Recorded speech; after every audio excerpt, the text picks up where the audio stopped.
Bago tayo magpatuloy, mahalagang tandaan na ang teksto na ito ay batay sa isang video ng GP Novel Comics. Kaya ang mga larawan sa video ay maaaring hindi eksaktong tumugma sa nilalaman ng audio. Ang focus ay nasa mga kapanapanabik at kawili-wiling detalye ng kwento. Sana'y mag-enjoy kayo sa panunood. Kung nagustuhan ninyo, mangyaring bigyan kami ng like at mag-subscribe sa channel. Salamat.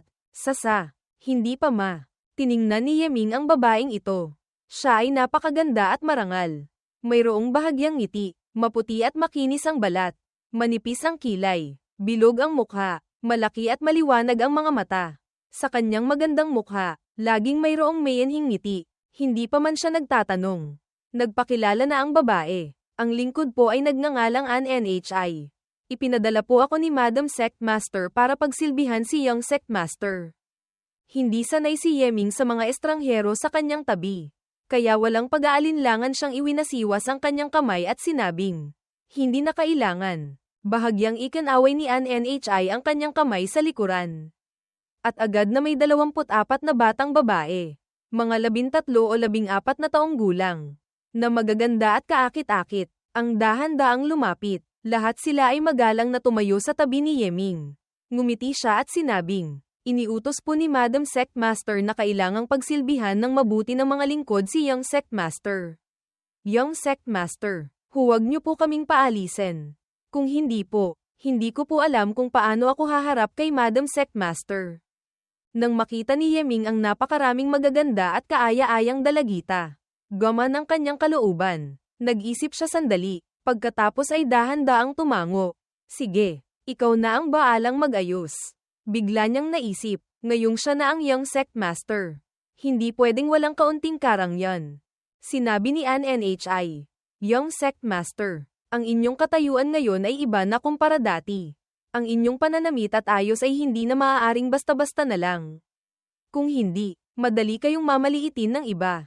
Pagkasabi nito, pumili siya ng isang set ng damit mula sa mga regalo. Dinala ito sa harap ni Yeming. At nais siyang bihisan. Kumunat ang noo ni Yeming. Ngayon na agad? Opo. Ang mga katulong na babae sa likuran ni NHI ay agad na naglatag ng isang bilog na dilaw na tela. Pinalibutan si Yeming sa gitna. Tinatakpan ang mga mata. May 2 pang katulong na babae ang pumasok sa loob para tulungan siyang maghubad. Hindi naman nakaramdam ng pagkailang si Yeming. Ang mga mayayamang pamilya ay may mga katulong na babae at mga alila. Sanay na siya. Naalala niya noong bata pa siya. Minsan na rin siyang pinagsilbihan ng isang grupo. Kung hindi lang namatay ang kanyang mga magulang. Ang kanyang kabataan ay marahil naging napaka-komportable.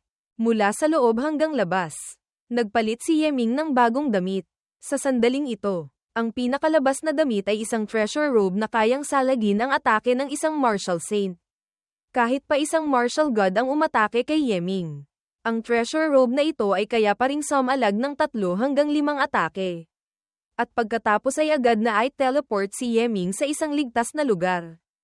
Sa sandaling ito, si Yeming ay nakasuot ng koronang bulaklak. Nakasapatos na ulap, may nakasabit na mahalagang espada sa baywang, at may nakapulupot na spirit pearl sa braso. Agad na nag-iba ang kanyang buong aura. Naging mas maginoo, magalang, at may pambihirang tindig. Umikot si NHI sa kanya. Nasisiyahang tumango-tango, at pinuri. Napakakisig ni Young Sectmaster. Mas magaling pa kaysa sa peking Young Sectmaster na iyon. Hindi napigilan ni Yeming na magtanong. Yung peking Long Xiaobai, kayo rin ba ang nagsilbi sa kanya? Umiling si NHI. Ang taong iyon, napakalakas ng loob, nang ahas na magpanggap na Young Sectmaster. Sa katunayan, mula pa lamang sa simula, naramdaman na ni Madam Sectmaster na hindi siya malapit sa kanya. Madalas pa niya akong tanungin kung saan nanggaling ang Young Sectmaster na iyon. Ngunit, masyadong magaling ang kanyang pagkukunwari, at nasuri pa ang kanyang dugo. Dahil sa dahilang ito, hindi ako pinapunta ni Madam para pagsilbihan siya. Nakita ko lang siya ng panandalian. Tumango si Yeming. Hindi na nagtanong pa. Sinabi niya, ayusin mo ang mga gamit. Pagkatapos ay itago mo. Ang mga gamit na ito ay para sa pang-araw-araw na gastos. Hindi ko kailangang itago lahat sa aking katawan. Naglabas si NHI ng isang storage ring. Bahagyang iwinasiwas niya ito. at lahat ng gamit sa silid ay napasok na sa loob. Pagkatapos, sinabi niya, "Young Sect Master, pagkatapos ng araw na ito, ang mga malalaki at maliliit na tao mula sa iba't ibang antas ng Chitian Sect ay marahil magdadala pa ng mga regalo. Nais po ba ni Young Sect Master na magdaos ng piging para sa kanila?" Wala namang ganitong pasensya si Yeming. Sinabi niya, "Ikaw na ang baalang tumanggap sa kanila. Hindi na kailangan ng piging." Tumango si NNHI at nagpatuloy, "Young Sect Master, may isa pa pong bagay. May dumating pong tao mula sa Three Sovereigns Great World. Mukhang napakataas po ng kanyang katayuan. Kailangan po ni Young Sect Master na personal na pumunta para salubungin siya." Bahagyang kumilos ang puso ni Yeming. Ngayon niya lang naintindihan kung bakit pinilit siya ni NNHI na magpalit ng damit. Nagmamadali siyang nagtanong, "Ang bagay na ito, bakit hindi sinabi sa akin ni Ama? Anong katayuan ng taong dumating? Ano ang kanyang layunin?" "Kaka-rating lang po ng balita," sabi ni NNHI. "Ayon po kay Madam Sect Master, ang mga taong iyon ay hindi maganda ang pakay. Napakasama po ng loob ni Sect Master. Young Sect Master, kailangan niyo pong mag-ingat." Alam ni Yeming na si A. Taibay ay ang inaasahang human sovereign ng Three Sovereigns Great World. Sa ganitong katayuan, sino ang mangangahas na magkaroon ng masamang balak sa kanya? Hindi kaya, ang Heavenly Sovereign at Earthly Sovereign. Nang maisip ito, nagmamadali siyang pumunta sa tirahan ni Long Yuaner para magtanong ng malinaw. Hindi niya inaasahan na wala pala si Long Yuaner doon. Sinabi ng mga katulong na kasama raw siya ni Sect Master sa Chitian Hall para tumanggap ng mahalagang bisita. Walang tigil na naglakad si Yeming. Agad na pumunta sa Chitian Hall, ang lugar kung saan tinatanggap ang mahalagang bisita. Ang Chitian Hall ay isang mahalagang lugar sa Chitian Sect. Kung hindi isang mahalagang bagay, hinding-hindi ito bubuksan. Ngayon, maluwang na nakabukas ang mga pinto ng bulwagan. At sa harap nito ay libu-libong tao ang nagtitipon. Basta't sinulyapan ni Yeming. Natuklasan niyang kalahati ng mga eksperto ng Chitian Sect ay naroon na. Kabilang ang maraming malalakas mula sa Tianyuan rankings. Makikita na napakataas at napakarangya ng pagtanggap sa pagkakataong ito. Sa gitna ng bulwagan, si A. Taibay ay mariinggel na nakaupo. Sa ilalim niya ay nakaupo ang tatlong malalakas na hindi nalalayo sa kanya ang tindig. Ang tatlong ito ay pawang nakasuot ng dilaw na balabal. Parang mga bundok o dagat. Matatag at hindi natitinag. May pambihirang kilos. Sa likuran nila ay tuwid na nakatayo ang 12 kabataan. Bawat isa ay nakatingin sa dulo ng kanilang ilong. Ang ilong ay nakatingin sa puso. Ngunit hindi nila maitago ang matalas na aura na nagmumula sa kanila. Bagamat maraming tao, ang kapaligiran ay medyo mabigat. Walang isa man sa mga naroroon ang nagsasalita. Kaya't ang kapaligiran ay mukhang napakakaiba. Pumasok si Yeming sa bulwagan, na naging dahilan para mapatingin sa kanya ang lahat. Natural lamang ang kanyang kilos. Lumapit siya sa tabi ni A. Taibay. At yumuko, "Ama, Ina." Si A. Taibay, na dating seryoso at hindi nagsasalita, ay napangiti lamang nang makita si Yeming. Ipinakilala niya, "Xiaobay." Ang mga ito ay mga makapangyarihang ministro ng Three Sovereigns Hall. Sina Gong Shubo, Gui Sheng, at Gulei. "Bilisan mo, magbigay galang ka." Nagbigay galang si Yeming sa tatlong parang mga estatwang bato na nakatayo. Ang tatlo, sa pagbibigay galang ni Yeming, ni hindi man lang itinaas ang kanilang mga talukap. Sa gitna, isang matangkad at payat na lalaki, na may nakasabit na plauta sa kanyang baywang, ay bahagyang ngumiti at sinabing, "Presumptive Human Sovereign, ito ba ang sinasabing anak mo na naiwan sa Tianyuan Continent?" Haha, ang Tianyuan Continent ay isang barbarong mundo. Kahit ang mga henyo rito, pagdating sa ating Three Sovereigns Great World, ay magiging alipin lamang. Basta ka nalang nag-iwan ng anak sa lupa. Hindi ka ba natatakot na madungisan niya ang dugo ng human sovereign? Agad na naging pangit ang itsura ni Yeming. Ang mga taong iyon ay hindi lamang siya minamaliit, kundi minamaliit din nila si Long Yuaner. At maging ang buong Tianyuan Continent. Sa madaling salita, ang kanilang tunay na layunin ay hiyain si A. Taibay. Ito ang nagparamdam sa kanya ng kakaiba. Ang presumptive human sovereign, ganoon ba kababa ang kanyang katayuan? Basta na lang tatlong matataas na ministro ang mangangahas na saktan siya ng basta-basta. Sinulyapan niya si A. Taibay. Ang huli ay walang ekspresyon. Tila hindi nagmamalasakit. Tanging ang mga kalamnan sa gilid ng kanyang mata ang bahagyang kumaybat. Agad niyang napagtanto na ang puso ni A. Taibay ay marahil napupuno ng galit. Ngunit pinipigilan lamang niya ito. Sa sandaling ito, alam na niya kung ano ang dapat niyang gawin. Ama, sinasabi ba ng taong ito na lahat ng tao sa Three Sovereigns Great World ay mga henyo? Bigla siyang nagtanong kay A. Taibay. At ang kanyang tono ay napakaseryoso. Puno ng pagkausyoso. Tiningnan siya ni A. Taibay at sinabing walang gana. Hindi naman. Ngunit sa pangkalahatan, mas malalakas sila kaysa sa mga henyo ng Tianyuan Continent ng kaunti. Kung gayon, sa mga kabataan ng Three Sovereigns Great World, mayroon bang makakalampas sa akin?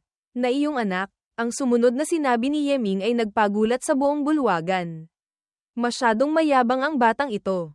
Sa buong kabataan ng Three Sovereigns Great World, walang makakalampas sa kanya.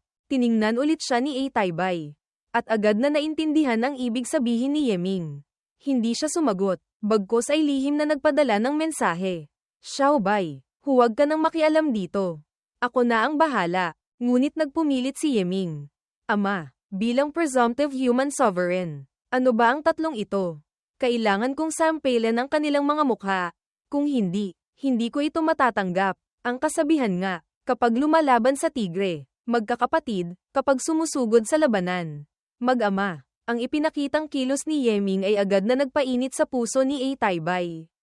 At ang galit sa kanyang puso ay biglang nawala.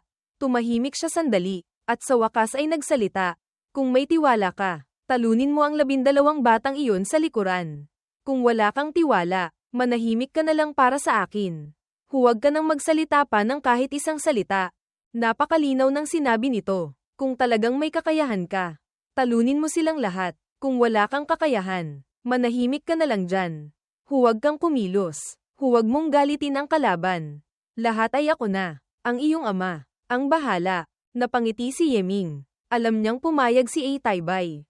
Sa kabilang banda, ang sinabi ni Yeming ay labis na ikinainis ng 12 kabataan sa likuran ng 3 makapangyarihang ministro ng Free Sovereigns. Isa sa kanila, na nakaputi at may puting sombrero, ay may malamig na tingin. Nakatitig siya kay Yeming sa itaas at malamig na sinabi, "Masyado kang mayabang, hindi na kailangang iba pa. Ako lang mag-isa, kaya na kitang durugin." Ito mismo ang epektong gusto ni Yeming. Humakbang siya at nagtanong, "Yung sinabi kanina ng mataas na ministrong iyon, ano mo siya?" Mayabang na sumagot ang taong iyon. "Ang aking lolo, siya ang aking tiyuhin. Isang mahalagang ministro sa ilalim ng Earthly Sovereign. Si Lord Gongshubu." Tumango si Yeming. "Sige, ngayon, gusto kitang haminin. Kung matatalo ako, maaari mong hilingin sa akin na gawin ang isang bagay." Mapanghamak na ngumiti ang taong iyon. Malamig at bawat salita ay mariin. "Napakagaling. Pinipili kong, kumain ka ng tae." Nang marinig ito ni Yeming, hindi lamang siya hindi nagalit. Bagkus ay ngumiti pa. "Huwag kang mag-alala. Kaming mga martial artists ng Tianyuan Continent ay mga sibilisadong tao. Hinding-hindi kita papakainin ng tae. Kung matatalo ka, sampailan mo mismo si Gongshubu." Pangahas, walang hiya, naghahanap ng kamatayan. Biglang nagalit ang 12. Sunod-sunod na sinisisi si Yeming. May ilan pang ang tumalon at gustong saktan si Yeming. Ngunit, kasalukuyan pa lang silang kumikilos. Mahigit 100 malalakas na divine senses ang kumulong sa kanila, na naging dahilan para agad na pagpawisan ng malamig ang ilang kabataan. Hindi na nang ahas pang kumilos ng padalos-dalos. At masunurang bumalik sa kanilang mga pwesto. Masayang sinabi ni Yeming.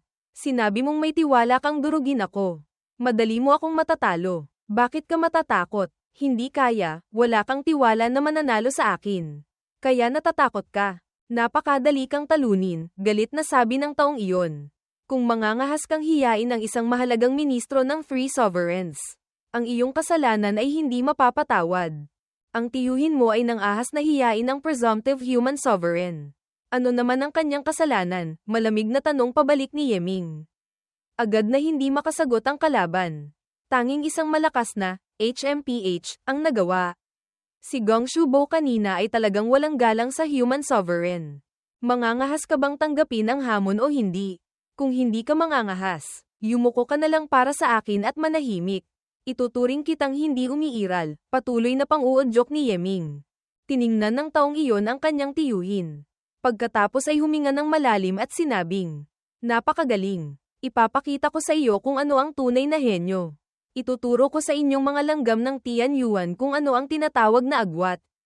Hindi na ako makapaghintay, sabi ni Yeming na may mukhang mapanghamak. Na parang nanonood ng isang hanggal na nagpapatawa. "Ang pangalan ko ay Gong Shupei. Tandaan mo." Pagkasabi nito, biglang kumilos ang taong iyon at lumitaw sa gitna ng bulwagan. Nakapameaywang, at sinulyapan si Yeming gamit ang gilid ng kanyang mata. Naramdaman ni Yeming na napakalakas ng divine soul ng kalaban. Ang kanyang cultivation ay marahil katumbas na ng isang martial ancestor ng Tian Yuan continent. Nakapagbuo na ng Yuan Shen. Malinaw na naramdaman din ng kalaban na ang kanyang cultivation ay nasa martial monarch level. Kung hindi siya magiging ganoon katiwala. Hindi ito patas, isang elder ng Chi Tian sect ang hindi napigil ang sumigaw. Ang young sect master ay nasa martial monarch level lamang. Samantalang ang kalaban ay nasa martial ancestor level. Hindi ito patas. Ayos lang. Iwinasiwas ni Yeming ang kanyang kamay. Senyales na walang problema. Kahit pa siya ay isang martial saint, mananalo pa rin ako sa kanya. Huwag ninyong kalimutan. Ako ang young sect master ng Chi Tian sect. Pagkasabi nito, hindi na nga nagprotesta pa ang mga tao. Lahat sila ay kinakabahang nakatitig sa nangyayari.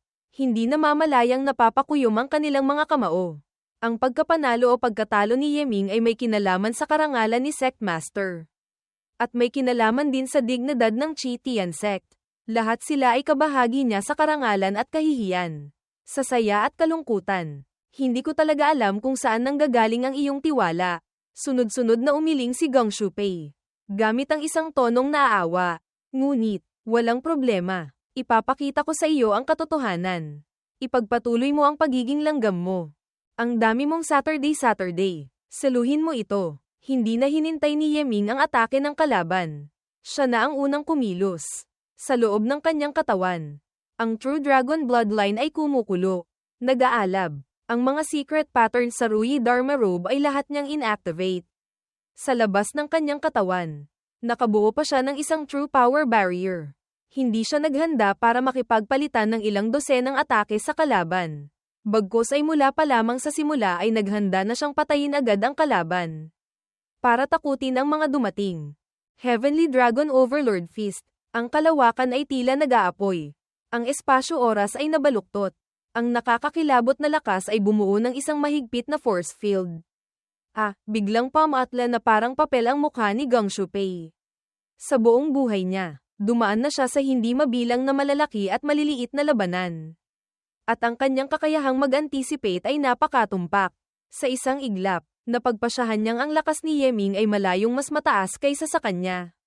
Sobrang nakakatakot. Three Sovereigns Divine Fist. Pigilan mo siya para sa akin. Ang kanyang sigaw ay medyo nagwawala. Baliw na inactivate ang Three Sovereigns Power. Isang bilog na liwanag ang sumabog. Sumalubong kay Yeming. Nagbanggaan ang mga puwersa mula sa dalawang magkaibang sibilisasyon. Sumabog sa isang napakagandang liwanag. Ang kalawakan ay nabasag. Ang nakakakilabot na aftershock ay kumalat sa lahat ng dako. Kung hindi lang sapat ang tibay ng bulwagan. Tiyak na nawasak na ito.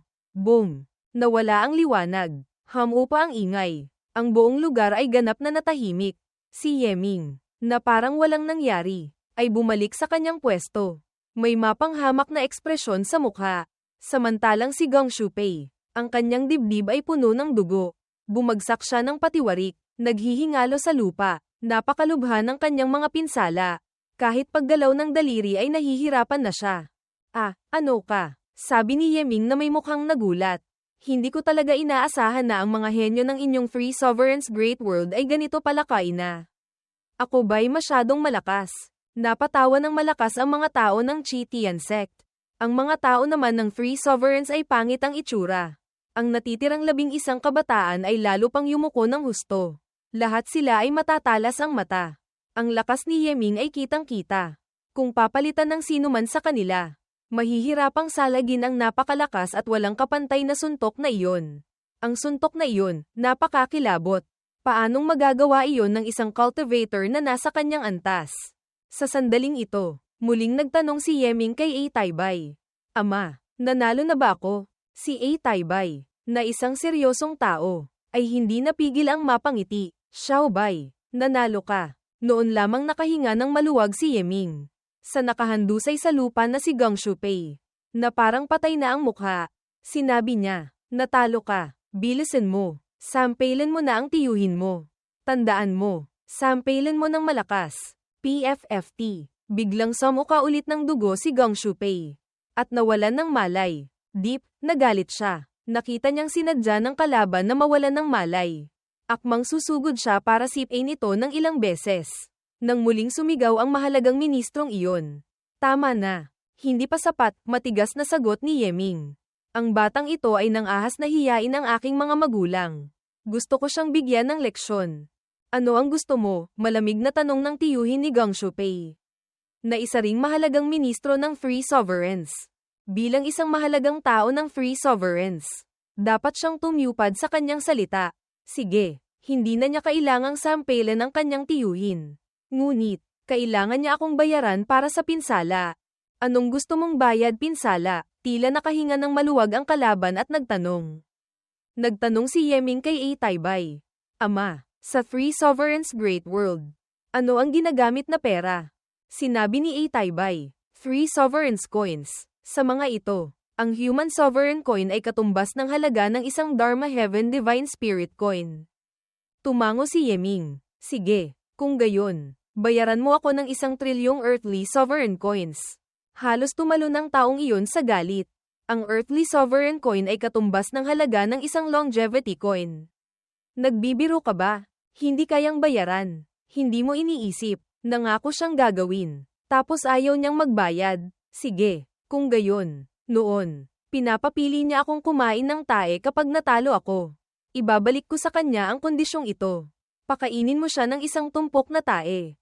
Sige, pagkatapos niyang matikman. Tapos na ang usapan natin. Napakalakas ng loob ni Yeming. Hindi umaatres ni isang hakbang.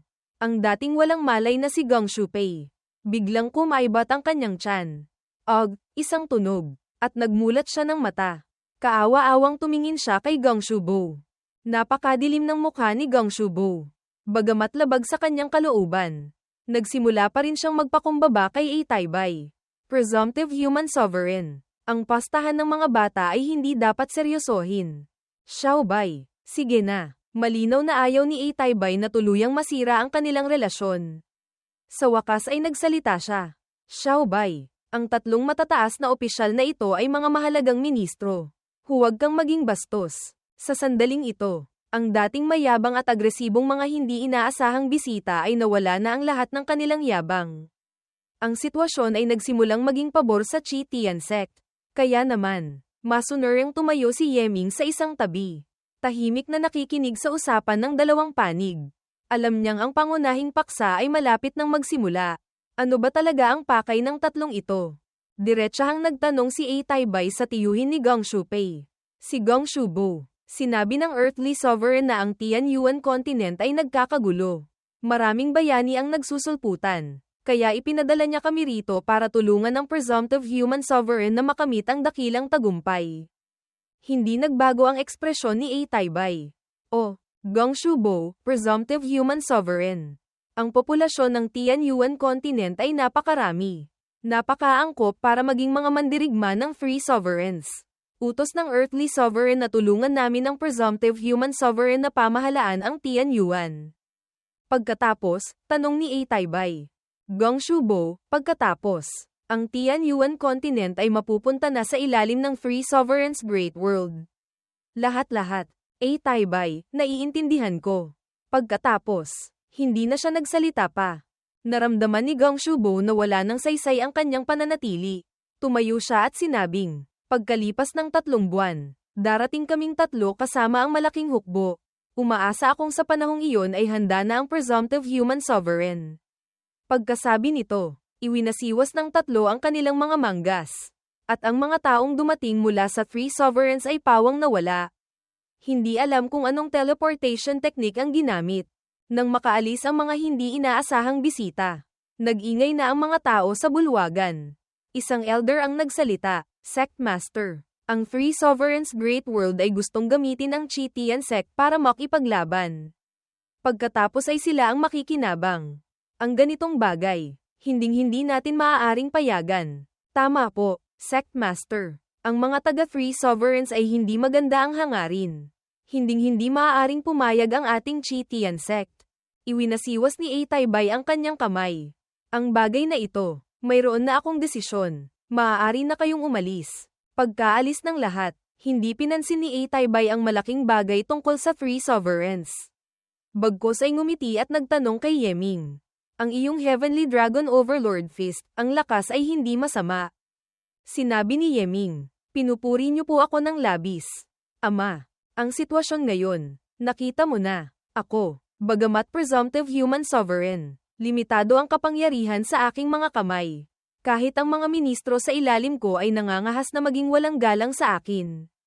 Kung hindi dahil dito, hindi ko iiwan ang Three Sovereigns Great World para pumunta sa Tianyuan Continent para magpalawak ng teritoryo. Bahagyang bumantong hininga si Aytaybay. Ang sitwasyon sa Three Sovereigns ay napaka-komplikado. Pansamantala, hindi pa ako makakabalik. Nagtaka si Yeming. Ama, bakit po ganyan? Ang presumptive human sovereign, wala po bang katayuan? Umiling si Aytaybay. Hindi naman ganoon. Sa normal na sitwasyon, ang presumptive human sovereign at ang human sovereign ay walang pinagkaiba sa katayuan. Ngunit, ako, mababaw pa ang aking pundasyon. Anumang oras ay maaaring alisin sa pwesto. Natural lamang na hindi rin ako iginagalang ng mga ministrong iyon. Suminghal si Yeming. Maaga o huli, bibigyan ko sila ng leksyon. Ang ginawa mo ngayon ay hindi masama. Nagbigay ka ng karangalan sa akin. Tinapak ni Aytaybay ang balikat ni Yeming. Kasabay nito, nakakita rin ako ng isang sinag ng pag-asa. Isang sinag ng pag-asa, hindi naintindihan ni Yeming. Hindi lamang ikaw ang aking anak. Ngunit, ang iyong potensyal ang pinakamaganda. Ayon sa tradisyon ng Three Sovereigns Great World, ang presumptive human sovereign ay may karapatang magtalaga ng isang imperial crown prince. Nagpasya akong italaga ka bilang crown prince, para pumunta ka sa Three Sovereigns Great World at tumanggap ng pagsasanay. Sabi ni Aytaybay.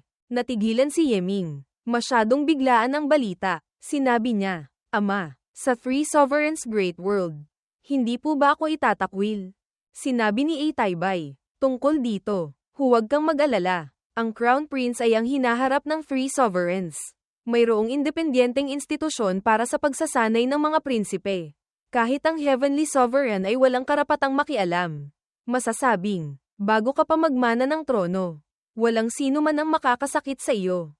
Ngayon na po ba agad, hindi napigilan ni Yeming na magtanong. Sa kasalukuyan, wala siyang oras. Siyempre hindi, kapag naging Marshal Saint ka na. Hindi pa huli para pumunta. Sabi ni Aytaybay, kung hindi ka magiging Marshal Saint, wala kang kwalipikasyon para maging Crown Prince. Nakahinga ng maluwag si Yeming.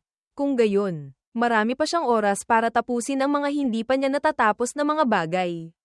Sa pagkakataong ito, panatag na ako, Ama. Ang Three Sovereigns ay malapit ng magdala ng hukbo rito. Ano ang dapat gawin ng ating Chitian Sect? Sa sandaling ito, muli siyang nagtanong. Masyado nilang minamaliit ang ating Tianyuan Continent. Kailangan lang nating maupo at panoorin ang laban ng mga tigre. Walang ganang sinabi ni Aytaybay. Kapag nasaktan na sila ng iba, natural na silang babalik. Naramdaman ni Yeming na mayroon pang ibang bagay dito. Ngunit hindi na siya nagtanong pa. Sinabi lamang niya, ang cultivation ni Ama, hindi bababa sa 7th realm longevity. Hindi ba? Hindi ko lang alam kung ano ang lakas ng Heavenly Sovereign at Earthly Sovereign. Tumahimik sandali si Aytaybay. Pagkatapos ay sinabing, ang Heavenly Sovereign at Earthly Sovereign ay parehong nasa 9th realm longevity. Ako ay nasa 7th realm pa lamang. Kung ako rin ay nasa 9th realm longevity, paanong mangangahas ang mga taong iyon na maging walang galang sa akin? Nagulat si Yeming. Ang Heavenly Sovereign at Earthly Sovereign ay parehong nasa 9th realm longevity. Ang kanilang lakas, hindi ba't katumbas na ng Ancient Devourer? Ama, hindi kaya sa ating mga tao. Tanging ang Confucian School lamang ang may mga eksperto sa Eternal Realm. Nagkaroon na ba ng ganoon sa Three Sovereigns Great World? Ginamit niya ang pagkakataon para magtanong ng ilang bagay na kanyang ikinababahala. Tumango si Aytaybay. Sa katunayan, ang unang henerasyon ng Three Sovereigns ay pawang mga eksperto sa Eternal Realm. Sila ay mga inapo ni Pango Great Emperor. Hindi masukat ang kanilang lakas. Sayang nga lang, bigla silang nawala. Hindi alam kung buhay pa o patay. Kung hindi, ang Three Sovereigns Great World ay matagal nang naging isang super civilized continent. Nagtaka si Yeming at nagtanong, Ama, maaari po ba kayong maka-breakthrough sa 9th Realm longevity sa maikling panahon? Umiling si Aytaybay, mahirap sabihin iyan. Ang ikawalong realm ng longevity ay isang malaking hadlang. Maraming tao ang napipigilan sa labas nito. Ang ikasyam na realm ay mas mahirap pa. Wala pang isa sa 100 ang nagtatagumpay. Kung magtatagumpay ba ang iyong ama? Lahat ay nakasalalay sa kalooban ng langit. Pagdating sa longevity realm, hindi lamang potensyal ang tinitingnan, kundi pati na rin ang swerte, at ang mahiwagang puwersa ng tadhana. Lahat ng ito, para kay Yeming, ay masyadong malalim. Nakangiti siyang nagsabi, tiyak na magtatagumpay si ama. May kutob ako. Masayang hinaplos ni Aytaybay ang ulo ni Yeming. Xiaobay, kamukang kamukha mo ako noong kabataan ko. Hindi napigilan ni Yeming na airapan siya. Kung ganoon, bakit hinayaan mong manatili ng matagal sa Kishan sect ang Peking Long Xiaobay na iyon? Nahihirapang sinabi ni Aytaybay. Sa totoo lang, matagal na akong nagdududa. Ngunit, malinaw na siya'y aking laman at dugo. Kaya hindi ako makapagduda. Ang iyong ina naman, mula pa sa simula ay lumayo na sa kanya. Mukhang tama ang kanyang kutob. Yeming, oo nga pala. Ama, sino ba talaga ang Long Xiaobay na iyon? Bahagyang nagdilim ang mukha ni Aytaybay. Ang impormasyon sa kanyang alaala ay limitado. Ang tanging sigurado ko ay mula siya sa angkan ng Tianhuang. Tianhuang, nanlaki ang mga mata ni Yeming. Ang Tianhuang ay isang makapangyarihang nilalang sa ikasyam na realm ng longevity. Kailangan pa ba niyang gumawa ng ganitong kababang paraan? Hindi ganoon kasimple ang mga bagay. Paulit-ulit na iwinagayway ni Aytaybay ang kanyang kamay. Tiyak na may naramdaman ang Tianhuang mula sa kailaliman. Kung hindi, hindi siya gagawa ng ganito. Ano naman ang mababago kung may magpapanggap sa akin? Hindi maintindihan ni Yeming. Nakangiting sinabi ni Aytaybay. Ibig sabihin nito, sa hinaharap, maaari kang maging isang napakahalagang tao. Dagdag pa ang iyong napakagandang potensyal. Sa hinaharap, baka magkaroon ka pa ng pagkakataong lampasan ang longevity. Makamit ang eternal. At maging isang tunay na human emperor. Nagmamadaling sinabi ni Yeming. Masyado niyo naman akong pinupuri. Ama, natatakot akong wala akong gaanong pag-asa. Ang iyong pag-asa ay mas malaki pa kaysa sa akin. Seryosong sabi ni Aytaybay. Maliit lang ang tsansa kong makamit ang ikasyam na realm ng longevity. Sa hinaharap, marahil ay sa iyo na nakasalalay ang lahat. Kailangan mong magsikap. Yeming, opo, ama, huwag kayong mag-alala. Hinding-hindi ko kayo bibigwin. Matapos magpaalam kay Aytaybay, bumalik si Yeming sa Shaolong Hall. Yamang nakuha na niya ang posisyon ng Young Sect Master. Siyempre hindi niya sasayangin ang ganito kagandang pagkakataon. Pagkabalik, agad siyang nag-focus sa cultivation. Ang Kishan sect ay may napakaraming yaman. Halos lahat ay malaya niyang magagamit. Ang pag-cultivate dito ay napakaganda. Lalo na't gusto niyang sanayin ang Supreme Sovereign Art na iyon. Na sa mga huling yugto ay nangangailangan ng napakalaking yaman. Noon, nang sanayin niya ang unang level ng Supreme Sovereign Art, ginamit niya ang puwersa ng pagdurusa. Ang pagdurusa ang nagdulot sa kanya ng transformasyon. At nakamit niya ang unang realm ng Supreme. Ang ikalawang level ng Supreme Sovereign Art naman ay nangangailangan ng puwersa ng kasamaan para ma-activate. Kaya ngayon, kailangan niya ng isang napakasama ngunit mahalagang bagay ang Heavenly Demon Soul Stone. Ang Heavenly Demon Soul Stone ay isang bagay na nabubuo mula sa hindi namamatay na kaluluwa ng Heavenly Demon Race pagkatapos nilang mamatay. Napakahirap itong makuha. Ang isang pinakamahinang Heavenly Demon ay kayang makipagsabayan sa isang Dharma Heaven God Spirit. Paano pa kaya kung kailangan ni Yeming ng maraming Heavenly Demon Stones para sa kanyang cultivation? Sa loob ng Secret Cultivation Chamber, Sinabi niya kay Aner ang kanyang kailangan. Natigilan sandali si Aner, ngunit hindi na nagsalita pa. Agad na tumalikod at umalis para maghanda. Wala pang isang oras. 300 piraso ng Heavenly Demon Soul Stones na may iba't ibang antas ang dinala sa harap ni Yeming. Young Sect Master, ito na po ang lahat ng Heavenly Demon Soul Stones na nakolekta sa kasalukuyan. Kung kailangan pa po ng mas marami, kailangang pumunta sa Tianwei-Tian, Outer Heaven, para bumili. Paliwanag ni Aner. Umalis ka agad. Bumili ka ng maramihan. Mas marami mas mabuti. At saka, kung may mga sukdulang masasamang bagay, bumili ka rin ng marami. Utos ni Yeming. Pagkatapos ay pinauwi na niya si Aner at nagsimulang magsanay ng husto sa ikalawang level ng Supreme Sovereign Art. Ang cultivation ay nangangailangan ng walang tigil na paghigop ng Heavenly Demon Power, na nagiging sanhi ng demonization ng isipan. Pagkatapos, sa isang sukdulang masamang kapaligiran, bubuo ng sukdulang dalisay na espiritual na kalikasan. Ang espiritual na kalikasang ito ay tinatawag na Supreme Non-Dual Heart. Ang prosesong ito ay maihahalin tulad sa isang lotus na tumutubo mula sa putik ngunit hindi nadudungisan. Kumuha siya ng isang Heavenly Demon Soul Stone. Nilinis ito gamit ang kanyang Divine Sense. Sa isang iglap, ang Soul Stone ay naging isang ulap ng demonic energy, na kanyang hinigop sa isang lagok.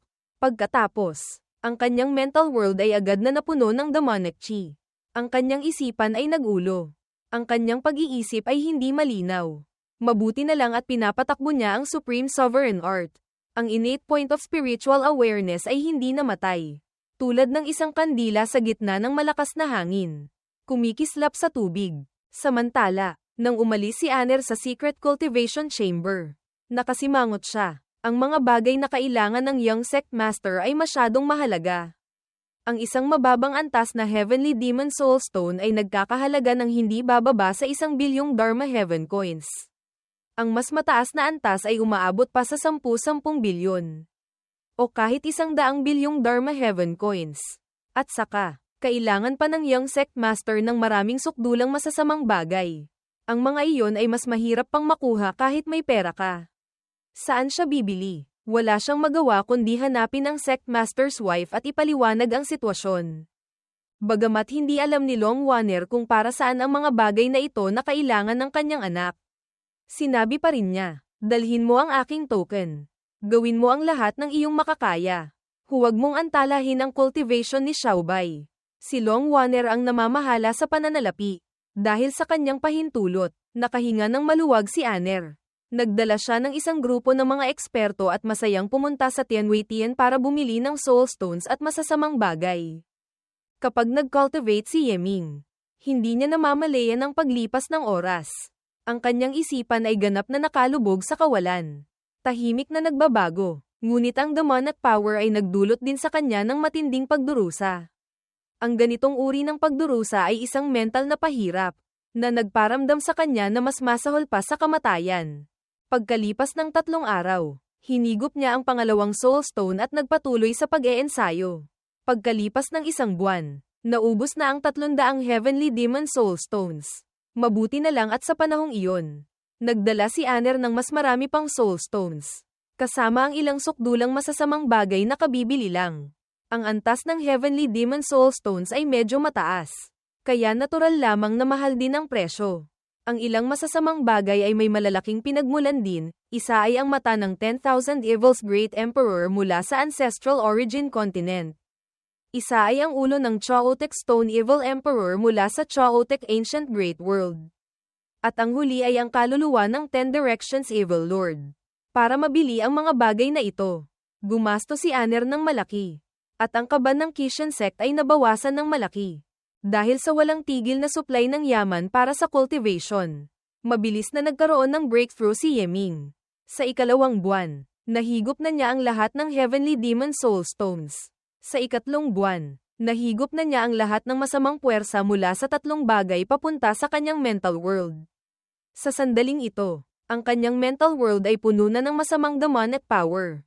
Ang Xian Tian Yi Dian Ling Guang, innate point of spiritual light, ay halos mamatay na.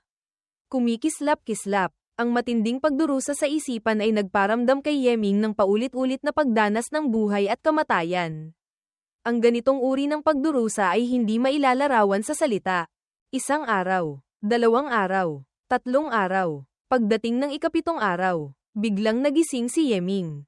Ang spiritual light ay lumawak mula sa isang punto at naging isang nagniningning na liwanag. Pagkatapos, ang kanyang pure martial soul ay nagmulat ng 2 mata. Walang hanggang liwanag ang sumikat sa langit at lupa. Nilinis ang masamang daman at power. Ginawa itong dalisay na enerhiya. At lahat ay hinigop ng martial soul. Sa isang iglap, naramdaman ni Yeming ang isang kahanga-hangang pagbabago sa antas ng kanyang kaluluwa. Tila ang kanyang kaluluwa ay nagkaroon ng koneksyon sa Great Tao ng langit at lupa. Maligayang pagbati, Master. Matagumpay kang umangat sa low-grade Tao body, biglang nagsalita si Beiming. Nagulat si Yeming. Tao body na ako. Mukhang itong Supreme Sovereign Art ay tunay ngang pambihira. Sa ikalawang level pa lang. May ganito ng kabutihan. Beiming, Master. Sa hinaharap, maaari kang magpatuloy sa pag-cultivate. Yeming, ang ikatlong level sa likod nito ay masyadong mahirap. Hindi pa ito ang tamang oras. Susunod, gusto ko namang sanayin ang 2 divine abilities. At pumasok na rin sa Virtuous Sage Martial Soul level. Sa mana ng Blood Race, mayroong 2 cultivation techniques, ang Blood Soldier Art at ang Blood Spirit Seal. Dahil nakamit na ni Yeming ang Tao body, ang bilis ng kanyang cultivation ay hindi kapanipaniwala. Sa loob lamang ng ilang araw, nasanay na niya ang 2 martial techniques sa napakataas na antas. At bawat isa ay nakabuo ng isang divine ability, ang Blood Transforming Saber at ang Blood Hand Seal. Hanggang dito, marami na siyang na-master na makapangyarihang divine abilities. Nang maging perpekto na ang martial soul divine abilities, natural lamang na gusto na niyang pumasok sa Virtuous Sage Martial Soul. Ang Virtuous Sage Martial Soul ay nagpapahintulot sa divine sense na makialam sa material world, na nagiging sanhi ng paglitaw ng martial soul sa mundo ng mga tao, na lumilikha ng isang pisikal na anyo mula sa wala. Sa sandali ng pag-angat, biglang nagkaroon ng isang mahiwagang puwersa sa loob ng martial soul ni Yeming. Ang puwersang ito ay nagpapalitan ng materya at enerhiya, na nagiging sanhi ng pagbabago ng dalawa sa isa't isa, na may walang katapusang gamit. Nang maisip niya ito, lumitaw ang kanyang martial soul sa labas ng kanyang katawan. Naging isang mahalagang espada, nagpakawala ng walang hanggang liwanag. Gumawa ng mga kilos ng paghiwa. Naglalaro siya ng may kasiyahan nang biglang magsalita si Beiming. Master, samantalahin mo ang pagkakataon para i-condense ang soul form. Ang martial god. Pagkatapos, ay kailangang i-condense ang divine form, na lubos na nagpapataas ng pinsala. Sa martial monarch stage naman, ang soul form ang kino-condense. Ang soul form ang pundasyon ng divine form. Mas pambihira ang soul form. Mas malakas ang kapangyarihan nito. Tanong ni Yeming, anong uri ng soul form ang gusto kong i-condense? Si Master ay may true dragon bloodline. Kung pag-uusapan ang numero 1 soul form, natural lamang na dragon form. Ang invisible sword. Sabi mo, Master, bihasa ka sa Tao of Talisman Arrays. Ang ikalawang anyo na ito ay maaaring gawing talisman array. Si Master ay bihasa rin sa 5-element sword cannon. Ang ikatlong anyong killing formation ay maaaring gawing 5-element sword array. May ibang pananaw naman si Beiming. Si Master ay nagsanay ng Chaos Arithmetic Scripture. Bagamat ang kalkulasyon nito ay hinigop na ng Taiyi Divine Calculation. Lahat ay naging divine abilities. Si Master ay may kakayahang gawing isang soul form ang bawat isa sa 6 na divine abilities. Bahagyang kumilos ang puso ni Yeming. Talisman Array, Inscription, Qi Gazing Eye, Heavenly Heart Pearl, Karma Ring, Arithmetic Array. Gawin ko silang lahat na divine form. Beiming, hindi masama. Ang Talisman Array ay gagamit ng Sword Array bilang pundasyon. Ang Inscription naman ay gagamit ng Invisible Sword bilang basehan. Ang natitirang Qi Gazing Eye, Heavenly Heart Pearl, Karma Ring, at Arithmetic Array ay magkakaroon din ng tig-iisang soul form. Sa ganoong paraan, magkakaroon si Master ng makapangyarihang divine form. At mas mapapalakas pa ang Chaos Arithmetic Scripture. Pagdating ng panahon na mag-condense na si Master ng divine form, Ang 6 na kalangitan sa loob ng Chaos Arithmetic Scripture ay maaaring magsanib at maging isang Chaos Divine Form. Nag-isip sandali si Yeming. Tumango, hindi masama ang iyong ideya. Subukan natin. Ngunit, hindi rin ako sigurado kung gaano kalakas ang magiging huling kapangyarihan ng Chaos Arithmetic Scripture na ito. Hayaan mo munang kalkulahin ko sandali. Pagkasabi nito, umupo siya ng naka-cross-leg. Ginamit ang 8-yuan arithmetic array para kalkulahin ang limitasyon ng Chaos Arithmetic Scripture. Hindi nagtagal, muntik na siyang mapatalon. Isang mukha ng pagkabigla ang sumigaw. Paano ito posible? Tanong ni Beiming. Master, nakuha mo na ba ang resulta ng kalkulasyon? Takot na sinabi ni Yeming. Ang Chaos Arithmetic Scripture, maaari palang walang hanggang mag-evolve. Sabi ni Beiming. Kung gayon, ang kasalukuyang Chaos Arithmetic Scripture ay unang antas pa lamang. Tumango si Yeming. Tama, susunod. Mayroon pang ikalawa, ikatlo, o kahit ikaapat na antas na Chaos Arithmetic Scripture. Talagang walang katapusan ito. Kung gayon, mukhang may posibilidad nga akong gawin itong soul form. Nang makapagpasya na siya, agad siyang nagsimulang mag-cultivate. Ang una niyang gustong sanayin ay ang Talisman Array. Sa Tao of Talisman Arrays, napakahusay na niya. Ngayon, ang kailangan niyang pag-isipan ay kung anong uri ng Talisman Array ang gagawin. Ang 5-element Sword Cannon, Zhou Shen Sword Array, Great Zhou Tian Sword Art, tila bawat isa ay maaaring pag-isipan. Sa huli, nagpasya siyang gamitin ang Zhou Shen Sword Array bilang pundasyon. Ang dahilan ng kanyang desisyon ay dahil mayroon siyang 4 na Divine Swords. At ang kapangyarihan nito ay napakalakas, sayang naman kung hindi gagamitin. Nang makultivate na ni Yeming ang Zhou Shen Finger Divine Ability. Napakadali nang likhain ang Zhou Shen Sword Array. Wala pang isang araw ang ginugol. Ang proseso ay, una, gamit ang Martial Soul, lumikha ng isang tangible array plate at array flags. Pagkatapos ay isinama ito sa 4 na espada. Bumubuo ng Zhou Shen Sword Array. Sa loob ng Zhou Shen Sword Array na ito ay may nakatagong 4 na walang kapantay na Divine Swords. Kung titingnan mula sa malayo, ito'y parang isang malabong ulap lamang ng sword light. Ngunit kapag pinaandar na ito, magiging isang walang kapantay na sword array, na pumapatay ng malalakas na kaaway. Ang ikalawang soul form, hindi pinili ni Yeming ang Invisible Sword, kundi kinuha mula sa kanyang storage tool ang isang manipis na ugat ng puno. Ang ugat na ito ay nakuha niya mula sa tainga ng isang ulo ng tao sa ilalim ng lawa. Bagamat hindi niya alam ang pinagmulan nito, alam niyang napakatigas nito, kahit ang Invisible Sword ay mas mababa pa ng kaunti. Susunod, gusto niyang gamitin ang pamamaraan ng paglikha ng inscription para ukitan ng talisman ang maliit na karayom na ito. Medyo hindi masaya ang Invisible Sword. Master, bakit hindi ako? Habang gumagawa ng inscription si Yeming, sinabi niya, ikaw ang aking personal na sandata. Mas mabuting hindi ka maging soul form. Ang pinagmulan ng karayom na ito ay pambihira. Kapag nagtagumpay, ang kapangyarihan nito ay hindi ka panipaniwala. Pagkatapos, ginamit ni Yeming ang kanyang soul power para ipakita ang banal na pag-ukit sa maliit na karayom na iyon. Ang una niyang inukit ay isang set ng Rui restriction. Dahil sa restriction na ito, ang karayom ay maaaring lumaki o lumiit. Humaba o umikli. Kalahating araw ang lumipas. Ang karayom na iyon ay nagpakawala ng 10,000 sinag ng liwanag. Nang maisip ni Yeming, bigla itong lumaki at naging isang tungkod. Ang karayom ay naging isang tungkod. Ang ilang detalye ay agad na lumitaw. Ito pala, ang tungkod na ito ay may natural na mga inscription. Napaka-misteryoso. Kahit si Yeming ay hindi ito agad maintindihan. Nang hawakan ni Yeming ang tungkod, naramdaman niyang parang hawak niya ang kalahati ng kalangitan. Isang malakas na tiwala sa sarili ang natural na sumibol. Nagulat siyang sinabi, ang tungkod na ito ay napakakakaiba. Pagkatapos, nagpatuloy siya sa pag-ukit ng mas malalim at komplikadong soul forms, na lalong nagpalakas sa kapangyarihan ng tungkod at nagpadalisay sa kanyang kontrol dito. Nang matapos ang inscription, isang gintong karayom na may 10,000 sinag ng liwanag. Isang nangingibabaw na kapangyarihan. Isang tungkod ang nalikha. Ito'y maaaring lumaki o lumiit. Magbago ayon sa kagustuhan. At naging ikalawang soul form ni Yeming.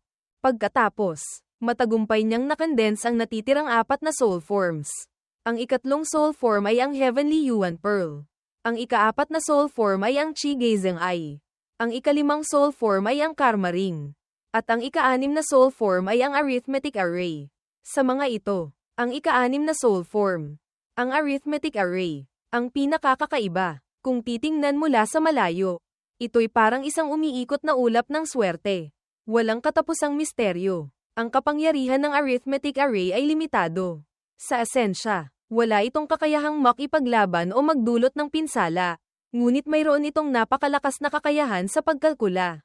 Dahil sa Arithmetic Array na ito, ang bawat suntok, sipa, hiwa, o saksak niya ay napakatumpak. Walang nasasayang na kahit kay-titing na lakas. At nakakamit ang pinakamahusay na epekto. Ang pag-condense ng 6 na soul forms ay ginugol ni Yeming ng mahigit 1 buwan. Nang matagumpay ng ma-condense ang lahat ng soul forms, opisyal na siyang pumasok sa Virtuous Sage Martial Soul level. At ang kanyang lakas ay mas lalo pang tumaas. Balak sana niyang magpatuloy sa pag-breakthrough. Ngunit may malaking nangyari sa Kishan sect na nagpilit sa kanya na lumabas. Ito pala. Ang Tianyuan continent ay nagkakaroon ng kaguluhan. Ang Kishan sect sa ibaba ay sinasamantala ang pagkakataon para palawakin ang teritoryo sa iba't ibang lugar. Ang ilang lugar na dating pag-aari ng 5 dakilang imperyo ay kontrolado na ng Kishan sect. Ngunit, ang isang matandang puno, kahit mamatay na, ang ugat ay nananatili pa rin. Ang natitirang kapangyarihan ng 5 dakilang imperyo ay naroon pa rin. Ang ilang mga maharlika, makapangyarihan, at mga prinsipe ay hawak pa rin ng iba't ibang lugar, na nagdulot ng matinding hidwaan sa Kishan sect. Sa simula, ang mga puwersa sa iba't ibang lugar ay nagsisikap pang magtimpi at umiwas sa hidwaan. Ngunit habang lumalawak ang pakikipag-ugnayan at lumalaki ang mga interes, sa wakas ay may mga puwersa nang nagsimulang kumilos laban sa Kishan sect. Ang unang nakipaghidwaan sa Kishan sect ay natural lamang na ang Divine Lord. Kontrolado niya ang malalaking bahagi ng 5 dakilang imperyo. At siya ang pinakamalakas sa lahat ng puwersa. Dagdag pa, hawak niya ang isang ika-8 realm longevity divine embryo. Kahit ang 4 na divine lands ay ayaw makipagbanggaan sa kanya. Ang dahilan ng hidwaan ay nang tipunin ng Divine Lord ang mga puwersa mula sa iba't ibang lugar. Bumuo ng isang malaking hukbo, at nagsimulang supulan ng mga rebelding puwersa sa Hutu Empire.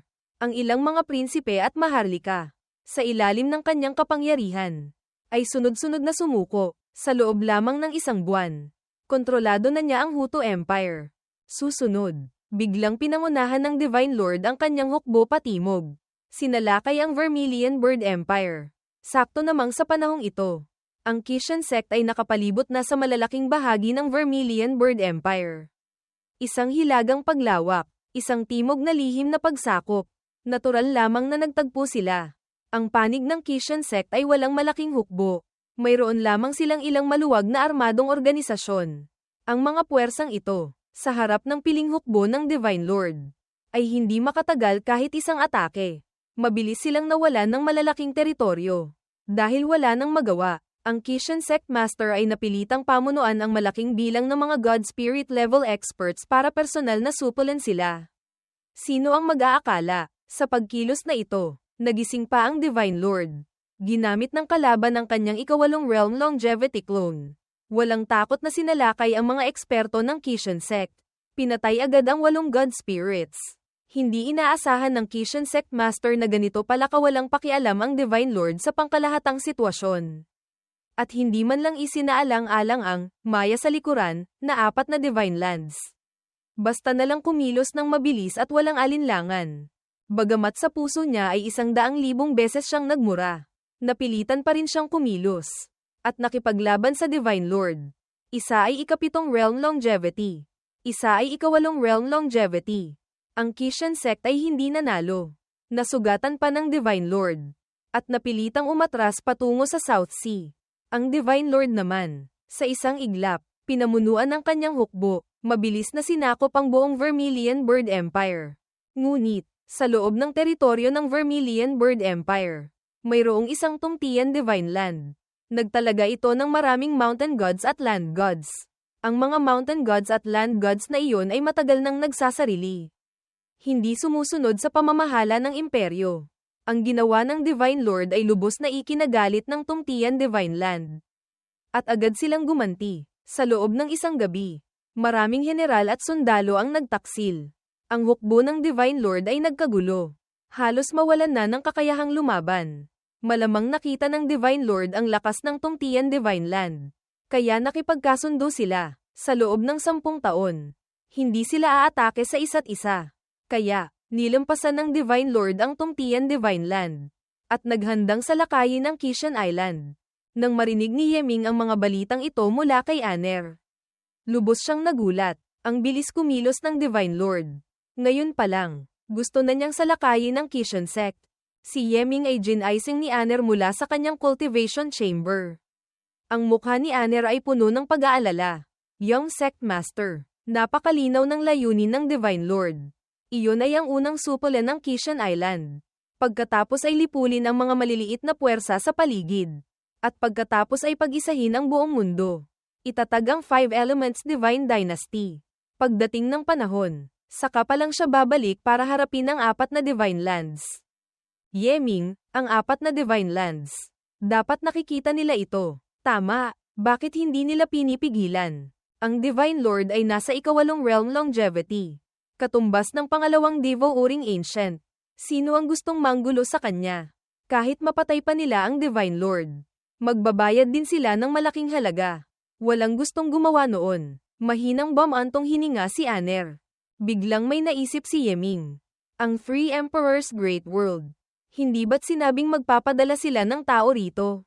Tamang-tama ang pagdating ng Divine Lord. Hayaan silang magpadala ng hukbo. Ito nga ang dahilan kung bakit ko ginaising si Young Sect Master. Puno ng pag-aalala ang mukha ni Aner. Ang mga tao mula sa 3 Emperors Great World ay dumating na. Hinihiling nila na pumunta si Young Sect Master sa hukbo at maglingkod bilang opisyal. Kung hindi, tatanggi silang tulungan ang Kishan Island. Malamig na ngumiti si Yeming. Anong maglingkod bilang opisyal? Sa tingin ko, gusto nila akong gawing hostage. Hanggang dito na lang muna. Abangan bukas.